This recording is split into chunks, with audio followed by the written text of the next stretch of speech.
It's time once again for the Newlywed Game.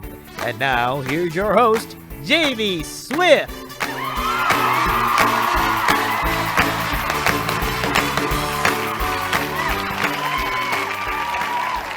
Hello, everybody! I'm Jamie Swift, and welcome to America's 11th most popular game show, The Newlywed Game. I don't know about you guys, but I am really pumped to get started, so let's go ahead and meet our couples. First up, we have Kenny and Alicia Kidwell. Kenny, Alicia, tell us about yourselves. Well, Jamie, I work at a bank as a teller, and Alicia is a teaching assistant. And she actually just graduated from her master's program at Iowa State. Well, we're all very proud of you, Alicia. The world needs more teachers. Thank you. Now, on to our next couple, Brandon and Danica Lindstrom. Brandon, Danica, tell us a bit about yourselves. Oh, we're your typical love story. We've been friends since we were kids. We lived 3 doors down from each other. We started dating in high school, and the rest is history, you know? I was so nervous when I asked her out for the first time. I didn't know if she felt the same way. I started stuttering like mad. Whoa, hang on, Brandon. Save some of that for the game. Let's go on to our third couple, Tyler and Chloe Stevens. How about you tell us something about yourselves? Yo, what up? I'm Tyler. This is my girl, Chloe. Hi. Not 100% sure what the deal is here, but I know we're gonna kill it. TKE represent! Okay. Anyway, let's get on with the first round of the game. Now, fellas, before the start of the show, we had your wives answer some questions for us about your respective relationships. Your job is to guess how they answered. You get it right, you and your lady love will get 5 points. Let's get started, shall we? Now, husbands, your first question is, how did you two meet? Well, I had just gotten out of a serious relationship, and my friend Elizabeth wanted me to go out on a date with one of her girlfriends. So we met on a double date, and I thought she was the most beautiful girl I had ever seen in the world. Aw, Kenny. How sweet! I think we already know what the answer to this is gonna be, but Alicia, what did you write down? Double date. That's 5 points for the Kidwells. All right now, Brandon, how did you and Danica first meet? Well, Danica moved into the neighborhood when we were around 5, and my mom suggested I go ask if she wanted to hang out with me and my friends, you know, to make her feel welcome. And we all played kickball until the streetlights came on and we all had to go home. All right, Danica, what was your response? When I first moved in. Correct! That's 5 points for the Lindstroms. Okay now, Tyler, how did you and Chloe first meet? Well, you know, she had a pretty banging Twitter, so I invited her to the TKE kickback that weekend. She got real wasted and lost her right shoe, so I helped her find it. I'm basically like Prince Charming, so my boy Walt Disney wouldn't have come up with that story if it wasn't for me. Honey, what are you talking about? That is not how we met. Huh? Oh, right, yeah. Nah, my girl Chloe here, she was puking off the balcony of my apartment. I remember I brought her some water. She had some, puke in her hair, and I was kind of, grossed out, but she had a nice ass, so I just went with it. Sometimes you just have to ignore things for love, you know? Oh my god. We met in biology class. We were lab partners, Tyler. Oh, yeah. God, I miss puke hair girl. Yikes! Okay, so no points yet for the Stevenses, but it's still early in the game. Let's move on to our next question. Kenny, what is Alicia's favorite food? Well, I know she loves my mom's lasagna. I mean, who doesn't? She's like the best cook in the world. So I'm gonna go with that. And what did you say, Alicia? I actually said tacos. Ooh, no points that go round. Now on to our next couple. Brandon, what is Danica's favorite food? Well, Danica's been trying to eat a little healthier lately, but I sometimes see her sneak a piece of chocolate every now and then, so I'm gonna go with the chocolate. And what did you say, Danica? I said chocolate. Wonderful! That's another 5 points for the Lindstroms. Okay now, Tyler, what is Chloe's favorite food? Well, you know, some would say I'm a snack, so I'm gonna go with me. Wow. Just wow. What did you say, Chloe? It's avocado toast, babe, and you know it. Well, you got it wrong again, Tyler, but it's okay though, because we have one more question. Yo, before we get to the last question, I'd like to give a shout out to my boy Roy! No, you may not. Oh, come on, bro. He's been like a ride or die since day one. Go ahead. Everyone pour one out for Rye. We call him Wonder Bread because he's real pasty. TKE forever. Are you done now? Yeah. All right, final question. What did your wife say is your favorite part of her body? Oh, man, that's so easy. I'm not ashamed to admit it. I'm a butt man. I like big butts and I cannot lie. You other brothers can't deny. I'd love to say what I love most about Chloe is her bodacious booty. I mean, it's not on the same level as puke hair girl's booty, but I mean, that girl could make Kim Kardashian jealous. God, I could just see her now in all her Calipigian glory. Oh boy. Puke hair girl, if you're out there, I still think about you every day. Not a day has gone by that I haven't thought about you and your glorious can. You can say the word and I'm yours, girl. I will drop everything for you and everyone. But yeah, Chloe's got a pretty neat little keister too. Oh my god. Are you kidding me, Tyler? You told me you were over her. We are married and you're acting like this? I literally have given you so much and you're acting like this? Fine. Be with her. I don't care anymore. Good luck finding puke hair girl. Can't even remember her damn name. Bruh. Whoa. We'll be back with round 2 right after these messages.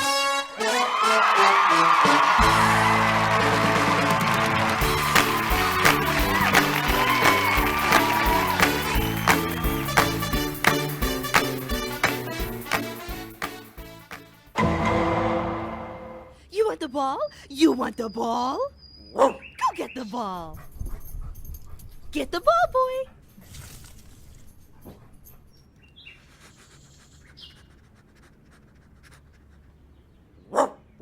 What's wrong, boy? What did you see?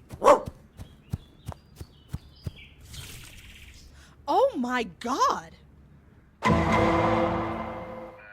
So you went to see what your dog found, and that's when you found the body? Yes. Oh God, it was horrible. Hey, Malone, Yeah, Hargitay, what is it?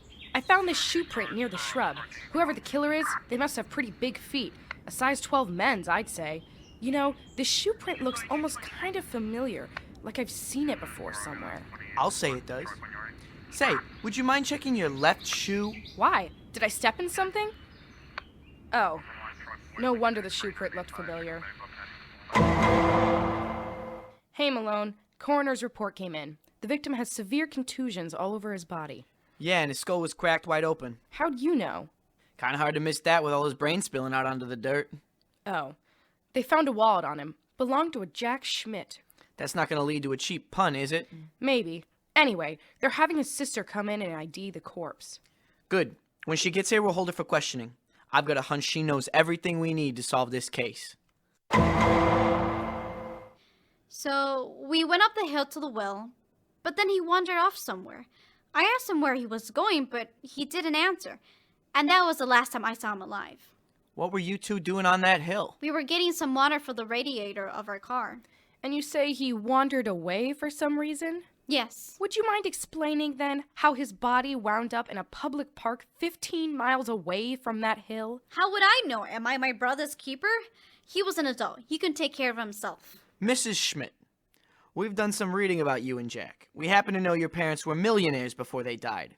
And they left your brother everything, and you didn't get a single penny. Big deal. They liked him better. Why should I care? We did some digging and found that one of his final acts was to change his will to leave all the money to you in the event of his death. You finally had an opportunity to get your hands on your parents' money, which you thought belonged to you in the first place. I didn't kill him. Don't you deny it. You know you wanted him dead. You hated him all your life. You've been very public about your hatred of him. So what if I wanted him dead?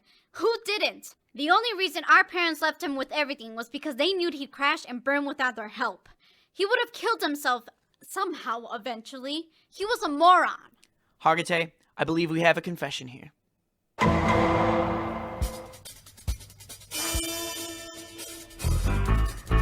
The plaintiff, Theodore J. Hare. He claims that the defendant, a former friend of his, sabotaged him in the big race, costing him the use of his left arm, as well as $5,000 in prize money, which he believes is rightfully his. He's suing for $128,000.99, the sum of the prize money and the cost of his medical bills. The defendant, David S. Tortoise. He says Theodore Hare is lying about the sabotage because he's too ashamed to admit the real reason he lost the race. He denies any and all wrongdoing and says that this whole ordeal has caused him much mental distress. He's accused of cheating, and pumpkin eating. What you're about to witness is real. Participants are not actors. Trust me, give these guys Shakespeare, they'll turn it into countdown. Hey! These two are actual litigants with a case pending in civil court. Both parties have agreed to drop their claims and have their case settled here, in our forum, the People's Court.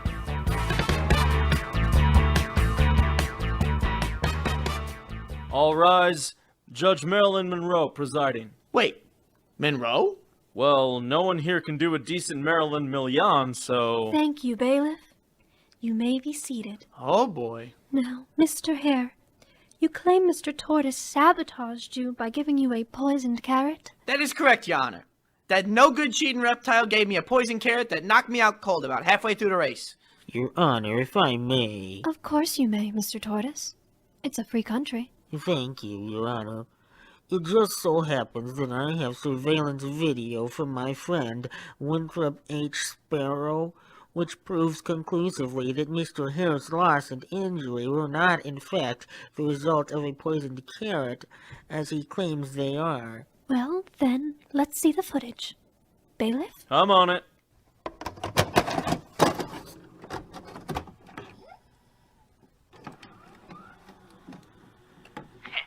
Dumb old tortoise. He's so slow I bet I could take a nap right here and now, and I could still win the race. And hey, I earned it for all the hard work I put in for training. Geez, I'm hungry. Haven't eaten since breakfast this morning. A little nap will cure what ails me. This seems like rock-solid evidence against you, Mr. Hare. That video's a fake. I do not sound like that, and I am not that chubby. Mr. Hare lost the race because of that nap he took, and he lost the use of his arm because he slept on it too long and he fell asleep permanently. I did nothing to him, Your Honor, but when the story began to spread that he had slept his way to defeat, he started spreading that poisoned carrot story in order to discredit and slander me. Mr. Hare, what have you got to say for yourself? It's a fair cop, but society's to blame. Judgment for the defendant. You ought to be ashamed of yourself, Mr. Hare. For slandering an innocent man's name? Yes, and for shamelessly ripping off Monty Python.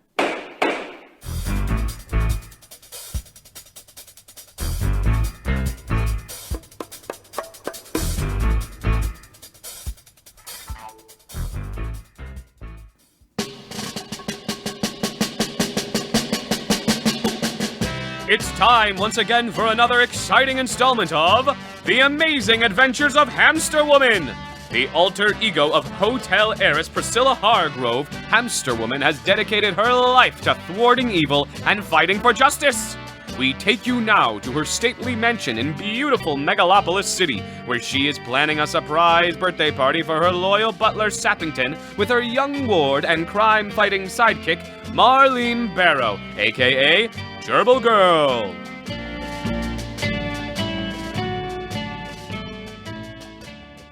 Gosh, Priscilla, this is gonna be one swell party. I'm glad you think so, Marlene. I just hope Sappington enjoys it. After all, he's been my faithful companion since childhood. So, while we're setting up in the main hall... Mrs. Hargrove, Miss Barrow, lunch is ready. Thank you, Sappington. Marlene and I will be down shortly. Very good, Mrs. Hargrove. So, anyway, while we're setting up, you'll distract him by... the hamster phone. Hello, Commissioner. Hamster Woman, Megalopolis City needs your help. The fiendish Magenta Marmot is wreaking havoc once again. Gadzooks! What's that villainous vixen done this time? She's kidnapped Darius Bernotas. The famed operatic baritone from Lithuania? The very same. He was warming up in his dressing room before his concert last night when the Magenta Marmot and her henchmen burst in and captured him. That's awful. Don't worry, Commissioner. Gerbil Girl and I are on the case. We'll track the Magenta Marmot down, bring her to justice, and set that songbird free. Come on, Gerbil Girl, to the hamster polls. Holy Pavarotti, hamster woman! How are we going to track down the Magenta Marmot?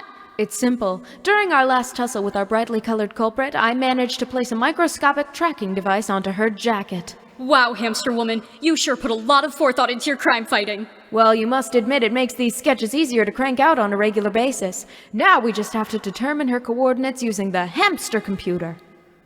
We'll have her location in about 30 seconds.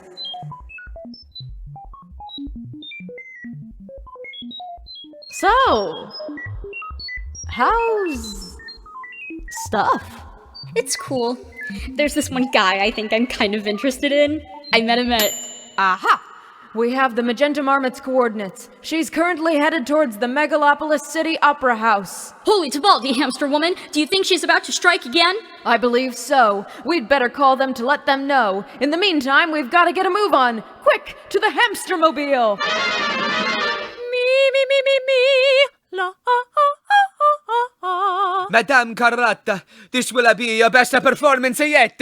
I know, Giuseppe. I was born to play this part. Oh, the people will love it. Picture it, Carlotta Benevitti, the world's greatest mezzo-soprano, cast in one of opera's most prestigious roles, Carmen. Yes, and it's about a damn time, too.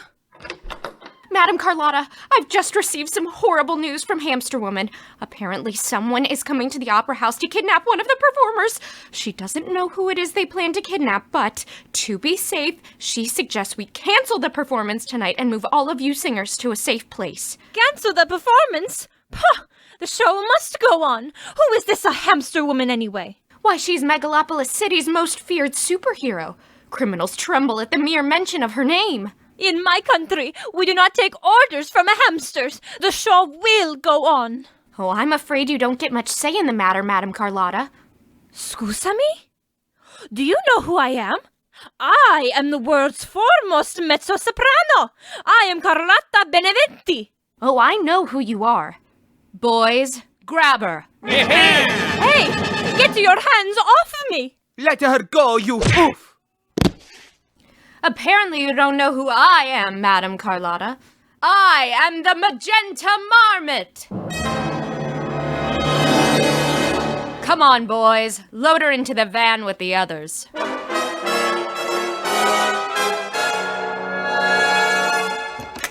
All right, Gerbil Girl. Now we look for the Magenta Marmot. You're too late, hamster woman. The Magenta Marmot, she already come and kidnap Madame Carlotta. Holy Caruso, hamster woman. We were outfoxed. It appears as though we were, my catchphrase spewing companion. But fret not. We've got a few more tricks up our sleeve. Well done, my boys. We've collected quite the cast of songbirds here. Darius Bernotas, Isabella Dominguez, Wilhelm Schumacher, Craig Smith, and now we have the lovely Carlotta Beneventi to complete the set. Ah, yes, it's all going according to plan. You let me out of here right now! Pipe down, you! You won't get away with this, Magenta Marmot! Oh, on the contrary, Mr. Bernotas, I do believe I will. Why are you doing this anyway? It's simple, Mr. Bernotas. Before I was the most feared criminal mastermind in Megalopolis City, I was a promising young composer. I even applied to the Megalopolis Conservatory of Music.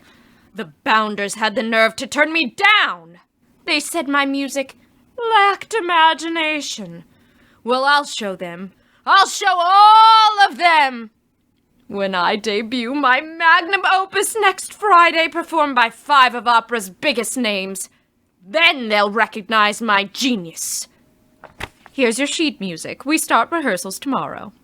Brunhilde's a lonely gibbon. It's the tragic story of a teeny little gibbon who gets made fun of by all the other gibbons for being smaller and more intelligent than everyone else. A situation I'm all too familiar with. You have issues, lady. I refuse to take part in this! This is completely asinine! If you value your life, Miss Beneventi, I strongly suggest you do exactly as I say. When I say sing, you say how high. Capiche? I'm afraid your concert's just been cancelled, Magenta Marmot. Hamster woman! Gerbil girl! Oh, thank God we finally found her! This is the 5th abandoned warehouse we've busted into, and the people in the last one were very mean. Shut up. I mean, they just about slit our throats. They were doing some kind of weird ritual where they were sacrificing a chicken Girl, they don't need to know any of that. I just thought it was weird. Anyway, your evil doing days are over, Magenta Marmot. Is that so? Henchmen, attack! Yeah, boss! Ah! Gerbil girl, prepare for 81C. Right.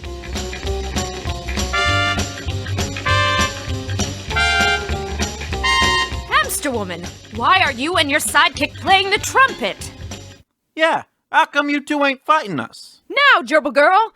Ooh! Curse you, hamster woman! You're much too clever for us naughty people. Come, Gerbil girl, let's set these songbirds free. Was I flat on one of the stings? No, you were fine. Oh, good. Okay, everybody, quiet down and hide. He'll be here any moment. I must say, this was very admirable of you, Mrs. Hargrove. Not many people will throw a surprise birthday party for their butler. Well, he's not just a butler to me. He's family. Shh! I hear him coming! You called, Miss Hargrove? Surprise! Happy birthday, Sappington. Oh, Miss Hargrove, you shouldn't have. Nonsense, Sappington. It's the least I could do for you after 40 years of faithful service. No, Miss Hargrove, I mean you really shouldn't have. Ah, my heart! Ah! Quick, someone call an ambulance! Holy Paul Winchell, Priscilla! If that's how he reacts to a surprise party, I don't think he's gonna like what you got him for Christmas. You're right, Marlene. I'd better go call and cancel that stripogram.